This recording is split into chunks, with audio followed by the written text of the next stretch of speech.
Magpapatuloy ang walang tigil at paminsang mabigat na pag-ulan sa malaking bahagi ng Luzon at dito rin sa Metro Manila dulot ng habagat at tropical storm Maymay. Tumatama na ang malaking bahagi ng bagyo maghapon sa Luzon kaya naman sa inilabas na heavy rainfall outlook ng Pag-asa. Mahigit sa 200 millimeters na pag-ulan ang posibleng bumagsak sa lalawigan ng Ilocos Sur, La Union at Benguet simula ngayon hanggang bukas ng tanghali. Asahan pa rin ang maghapong pag-ulan sa Abra, Kalinga, Mountain Province, Ifugao, Pangasinan at sa Zambales. Samantala magpapatuloy din ang mahina hanggang sa katamtamang pag-ulan sa Ilocos Norte, Apayao, Nueva Vizcaya, Nueva Ecija, Tarlac, Pampanga, Calabarzon, Metro Manila at Occidental Mindoro. Alerto po sa posibleng pagguho ng lupa at pagbaha.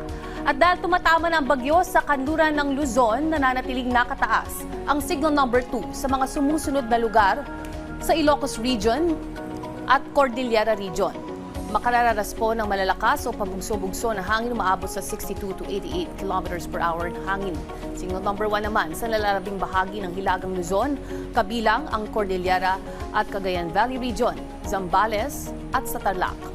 Nakataas din ang gale force warnings na ibig sabihin po mga alon sa coastal waters ng kanluran ng Luzon ay posibleng umabot sa 5 meters. Hindi rin ligtas pumalaot sa seaboards ng Northern Luzon. Ang bagyong Maymay at habagat ang nagpapaulan sa buong bansa. Huling namataan ang bagyo sa katubigan, papalapit ng Ilocos Region. Ang sentro nito huling namataan sa 145 kilometers west of Sinait, Ilocos Sur at may taglay ng hangin umaabot sa 75 kilometers per hour at pabugso na umaabot sa 90 kilometers per hour malapit sa gitna.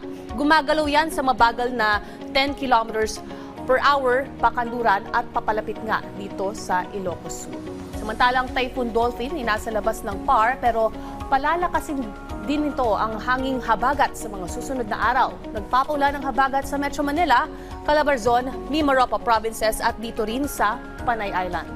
Anumang oras din ngayong gabi ay tatama o maglalandfall na ang sentro o yung mata ng bagyong Maymay sa kalupaan ng Ilocos Sur.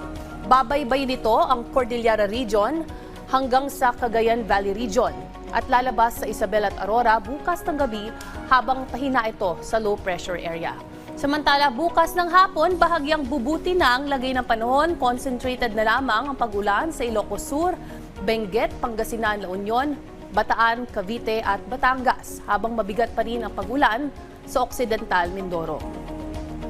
Ngayon silipin na natin ang rain probability sa ilang mga pangunahing lungsod sa bansa hanggang sa araw ng Sabado.